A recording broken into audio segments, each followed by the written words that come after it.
book friends. Welcome back to my channel. Thanks for tuning in to Let's Talk Books with Shannon. That's me, I'm Shannon. And we are at the end of September, which means that we can all start thinking about Halloween and spooky vibes. So I thought that I would give you some thriller recommendations in this video, so that if you haven't set your October TBR yet and you're thinking about what you want to read next month, that you might include some of my recommendations. So we'll go ahead and get started. The first book I'm going to recommend, and I don't have the sleeve because I got it from Thrift Books, but is The Last Word by Taylor Adams. This book follows main characters Emma, who is house sitting, and she has a dog, Laika, who is the most delightful dog in the world. It's a golden retriever. And I love this dog so much because you actually are in on the conversations that Emma and Laika have. She's like the dog whisperer, and she talks to him and she tells you what he's saying back. You get the dog's thoughts back. So it's just delightful. And for you, for all of you that are animal lovers, I really think, and thriller lovers, if you like both, I think you'll like this one. But anyway, so Emma and Laika are house sitting, and they're really the only human contact they have is Deke, who is across the way, and they both have binoculars and they play hangman from their porch. And then Jules, who is the homeowner that she's house sitting for. So she reads a lot, and she reads this book and she gives it a 1-star review. And the author, I want to say his name is Kane, the last name is Kane. He comes on and he asks her to remove the 1-star review, and he gives her all these reasons, and she says, no, you wrote the book, you get what you get. No, it's a 1-star review.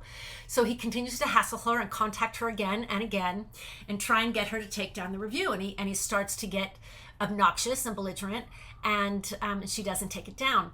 So then some really weird, bizarre things start happening around the house, some creepy things. And so she starts to wonder if maybe this author is capable of causing harm. So she kind of does a deep dive into his background to find out more about him. And the story goes from there. So, but the one thing I do want to tell you, again, I'm back to Laika. I love that dog so much.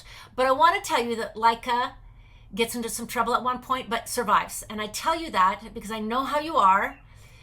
You're like, kill all the people you want, but by God, don't harm the pets. And I get it. I see you. So I am going to tell you that Laika is a survivor. She gets into trouble at one point, but I don't want you to DNF the book or throw the book against the wall, because it turns out okay for the dog. So anyway, so this was a good thriller. All these, I gave this one 4 stars. All the books I'm recommending, I gave 4 stars or better. And these are all books I read this year. So this was my first book by Taylor Adams. If you have other Taylor Adams books that you would like or could recommend to me, please comment below, because I'm going to pick up more of his books. I enjoyed this one. I'm a little bit of a wimp when it comes to scary books. This one was really scary for me. But I'll keep reading because I'm always enthralled and on the edge of my seat. Sometimes I'll say, okay, I have to read this, during the day and not at night before I go to bed, and it's silly, but I know it's fiction. I know it's words on paper, and yet the nightmares come. So, so sometimes I get really scared, but I do love them. I don't typically read horror like Stephen King or anything like that, but I do like a good thriller. I just have to pick when I read it. It's usually not before I go to bed. Okay. Oh, I wanted to give you a quote from the book. In my reading journal, I always write down quotes that I like from every book. So I'm trying to make a habit of maybe giving you some quotes when I'm recommending books. And I wrote down 2 quotes for The Last Word. One was, evil works hard to rationalize itself. And the other one, soon he'll be close enough to smell again. Ooh, okay. All right. Second book I'm going to talk about is The Housemaid by Frida McFadden. This book follows Millie, who is just out of prison, and she's looking for a job, and she's hired as a live-in housemaid to Andrew and Nina. And she gets along wonderfully with Andrew. He's generous and delightful and kind and handsome. And she has trouble getting along with Nina.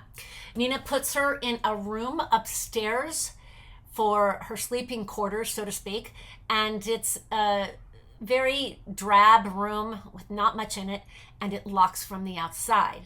So that's a little creepy. She does say, "Hey, I need a key to this. I need to be able to get out." But that, when I heard that in the beginning of the book, I went, "Ooh, yeah, that's a little creepy." Anyway, so Nina does a great job. She's cooking them meals. She's taking care of their daughter. She does a beautiful job of keeping the house clean. And Nina, who seems a little unstable, is doing things like making messes that, I'm watching her clean them up. She lies to Nina. She'll tell her to do something, and then later on says, "I never told you to do that." So there's a lot of issues with Nina and whether she's mentally stable or not. So Millie starts thinking about, what it would be like to live Nina's life, to be married to this husband who's so wonderful, and to live this life.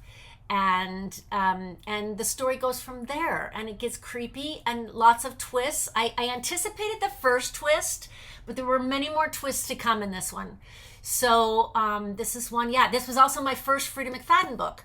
So again, if you have other Frida McFadden books that you've liked, by all means, comment below and let me know. I could scream and yell all I wanted and nobody would hear. One other quote: "If you don't take care of your teeth, then you lose the privilege to have teeth." The House Across the Lake by Riley Sager. This one follows Casey. Casey's an actress. She's kind of in a rough place right now. Her husband has recently died, and she's grieving that, and she's drinking too much, and she's kind of hit a rough spot in her career. So she takes a hiatus, I guess, from her job, and she goes to the family lake house. And there she meets, well, she doesn't meet anyone. She's actually spying on people. She's got binoculars, and she is kind of spying on everyone around the lake.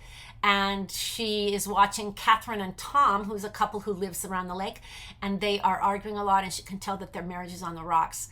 At one point, Catherine is on the lake and gets into some trouble, and Casey ends up saving her, and they become friends and they talk a lot, and then Catherine disappears.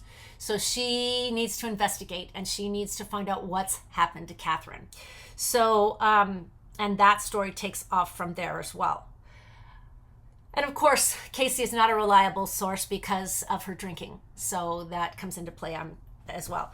I'm going to read you my favorite quote in this book is the first line. The first line in this book I read, and I thought, oh God, this book's going to be too scary for me. So it's definitely a good book hook. Okay. "The lake is darker than a coffin with the lid shut." I read that line and went, I'm not sleeping tonight. So anyway, that was The House Across the Lake. Also, I gave that one either 4 or 4.25 stars. I really like that one as well. Okay, The Silent Patient by Alex Michaelides is actually going to be made into a movie. I don't know if you knew that, but that's what I've recently heard, and I'm very excited about that because this one I did give 5 stars. But this one follows Alicia, who is an artist, and Alicia has a wonderful life. She has a wonderful husband, what is seemingly a wonderful life, and a wonderful husband, Gabriel. And then one night, Gabriel comes home, and Alicia shoots him in the face 5 times. So that's the very beginning of the story. And then she doesn't speak a word after the shooting to anyone, doesn't utter a whisper or a word to anyone. So she is institutionalized. And then like 6 years later, you have Theo, who is a psychoanalyst, and he's a little bit obsessed with Alicia, and he wants to see if he can be the one to make her speak and hear her story. He's looking for the truth. So he gets a job at the institution where she is being treated, and the story goes from there. And hopefully the search for the truth begins, I should say. A quote from that one: "You become increasingly comfortable with madness, and not just the madness of others, but your own. We're all crazy. I believe, just in different ways." This one was super fast-paced. This was my first Alex Michaelides book, so I have not read any more of him either. I've really just gotten back into thrillers since I retired, because when I was working when I read, I just gravitated to romance because that's my favorite. But since I've been retired, I have been, rediscovering some other genres, and the thrillers is one that I have really enjoyed.